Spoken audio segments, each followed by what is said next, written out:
second video on X-ray photoelectron spectroscopy for material science 4 to 10. In our previous video, we looked at some of the background to the approach to the XPS measurement and looked at a calculation for binding energy. And so we saw that the XPS instrument is able to tabulate, if you want, in a spectral graph format, the detected intensity of ejected electrons, and we rank that against a binding energy x-axis in order to characterize the topmost surface of a specimen. So in short, the technique is abbreviated as a sort of photon in, electron out technique. So that is to say that we're putting a photon of X-ray radiation onto the specimen, and we're ejecting electrons from the material. And through a calculation like we did in part 1 of XPS video from MSCI 410, we're able to plot that as a function of binding energy. Okay, so by doing so, we're able to determine surface composition and chemical state. So what we mean by this is the oxidation state of an atom, whether it is neutral iron, iron 0, or an iron 2+, or an iron 3+, for example. The binding energy will increase as we go to these other forms of an atom in question. So here we have increasing binding energy given the increased positive charge on the ion as we go to the right. So what are some strengths in the technique? It's very sensitive. So you can see here that even if we were to have 1/100th of an atomic monolayer complete, that we are able to detect that minor component at the surface. So take a surface, populate a new layer that is only 1% full of atoms on that surface, and we'd be able to detect that new foreign material on that surface. 1% sensitivity there by atom population. As we mentioned earlier, it's chemical state specific, so each element has its own fingerprint.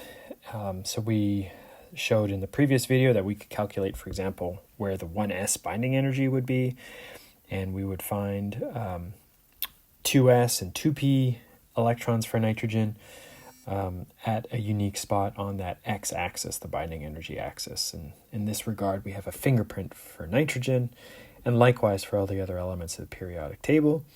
And the exact positioning, so whether it's 403 or 404 electron volts for nitrogen 1s, can speak to the oxidation state of that nitrogen. So it speaks to the chemical environment at the atom, oxidation state, whether it's charged or not, or if there's electron withdrawing neighbor elements like in covalently bonded materials. Okay, so we get different oxidation state information that way too. Some weaknesses. We mentioned earlier that we need to measure the electrons along their mean free path in order to determine the kinetic energy. So we can't have electrons scattered off their path to the detector. And so we need ultra-high vacuum for this technique to work, so in order to quantify the speed of those outgoing electrons. Also, since we are using X-ray excitation to emit electrons from within atoms, we can expect some damage to the surface. And often one has to be very careful measuring certain materials. Copper, for example, is known to change as you interrogate it with XPS. So if you've got a certain oxidation state in your copper material, that might be changing as you apply X-rays to understand the XPS spectrum. So you have to be very careful there. Okay, so in order to make this technique work, we need that ultra-high vacuum, UHV, and the pressures that we need are on the order of 10 to the minus 7 torr, or translated into pascals. So this is about 10 to the minus 5 pascals. Very, very low pressure technique. Often it'll take turbo pumps on the order of an hour to acquire this, the vacuum condition in order for this technique to work. And this will allow for, again, the mean free path of those ejected electrons to make it to the detector without scattering off that pathway. The other technique, as we mentioned, the other kind of detail here is that the technique is very surface sensitive. So any contamination that may be present on the surface, whether that be by handling by the engineer or scientist, or just by processing of the material in its fabrication, can be the dominant characteristics in the XPS spectrum if one isn't careful. So one would need to be careful with prepping the surface, keeping it pristine, or even cleaning it in situ with techniques that have been integrated into XPS instruments. And we mentioned that the high energy X-rays used to interrogate the sample can cause change in the material, so reactions can be possible as we sort of oxidize material by way of X-ray excitation.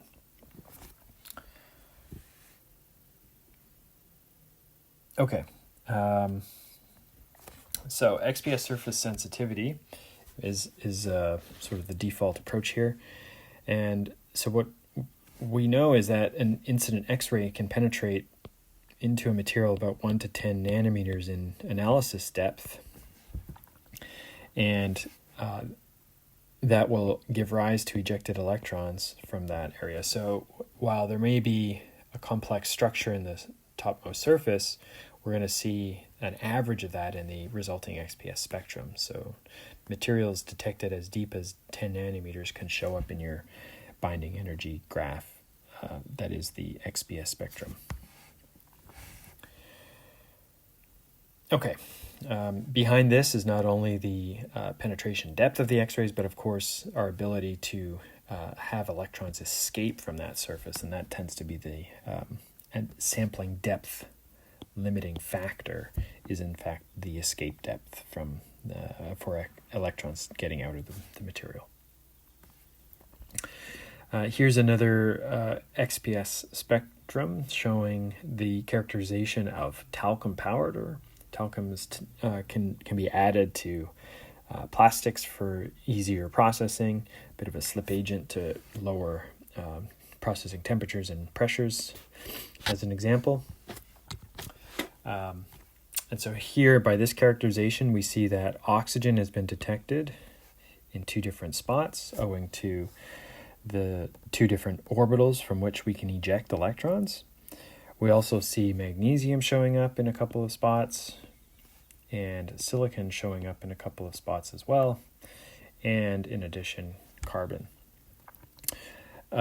Careful fitting of the signals here as far as area allows for the relative composition to be determined, and so we can determine that by relative amount that there's about 11% carbon and almost 6-fold that in oxygen by understanding the relative area of the oxygen peaks here,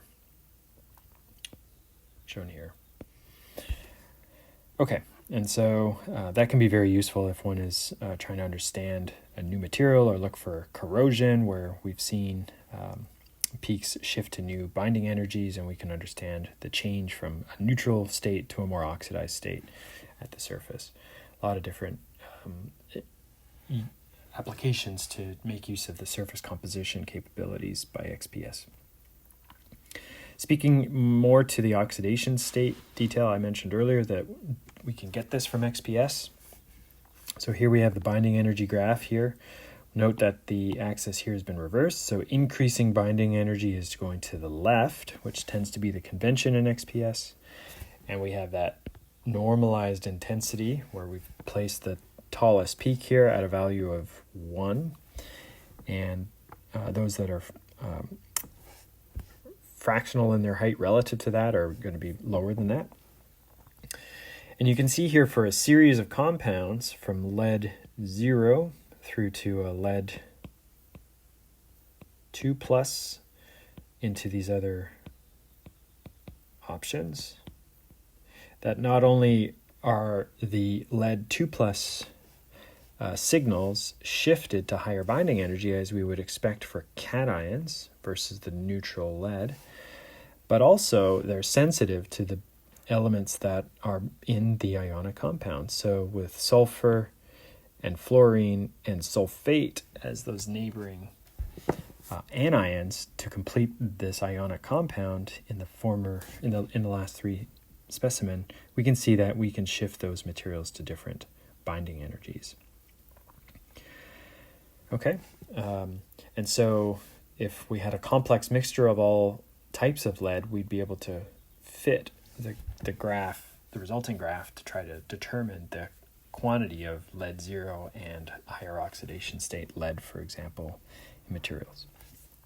So this is how we're able to understand the chemical state. We can see the oxidation state, the +2 distinguished from neutral elements in this high magnification range of the x-axis. Note we're in a pretty tight x range here of about 130 to 48. And we're able to use the area to determine the relative composition of the material here, focused on composition specific to formats of lead, that being lead 0 versus lead 2+, and the immediate environment caused by anions nearby.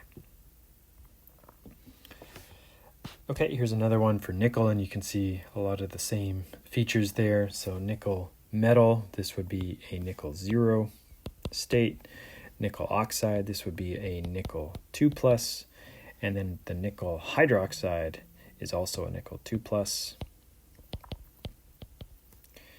And we can see that the sum graph, the actual experimental graph, is shown here. And by applying fits to represent the area for each material, we can build up a data set that tracks that experimental graph and try to recreate it with a sum of the signals expected for these typical nickel signals at nickel 0 or nickel 2+ at shifted binding energy. So in short, these fit curves are mathematically added, multiplied up to create a fitting curve that ideally lies directly on top of the experimental curve shown in the dark black. This allows for the determination of the composition numbers that we see reported here. We also note that these signals tend to split in the case when we handle p, d, and f orbital electrons. And this is a consequence of what we call spin orbital splitting. And so the values of the splitting have a core level of an element tend to be about the same. Okay, so that is to say that the amount of split, the offset from one peak to another, is about the same. So you see here this splitting of the lead 0 is about the same as we see for a higher oxidation state lead.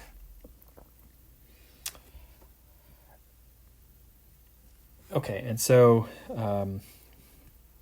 to explain the pattern that we see here and the relative heights for the split features, we not only label them, but also quantify the expected area. So the 2p orbital and the electrons in the 2p will split into two sets. So here we see one set of 2p signals, and here's another set of 2p signals. Okay, and you can see that the first one has been labeled a 3/2, and the next one has been labeled a 1/2 peak. And the proportion of these two is predicted based on the population of orbitals in the set of 2p atomic orbitals. So to help us understand that, we can look at this sort of chart here that helps us predict what to expect there. So p orbitals will split into two signals. One will be called the 1/2 and one will be called the 3/2. And we can expect an area ratio that will be 2:1 for the 3/2 p signal to the 1/2 p signal.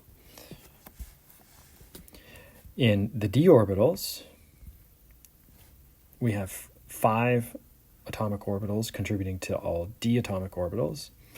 And so we're going to use a subscript of 5 there, 5 halves, and 3 halves are the labels there.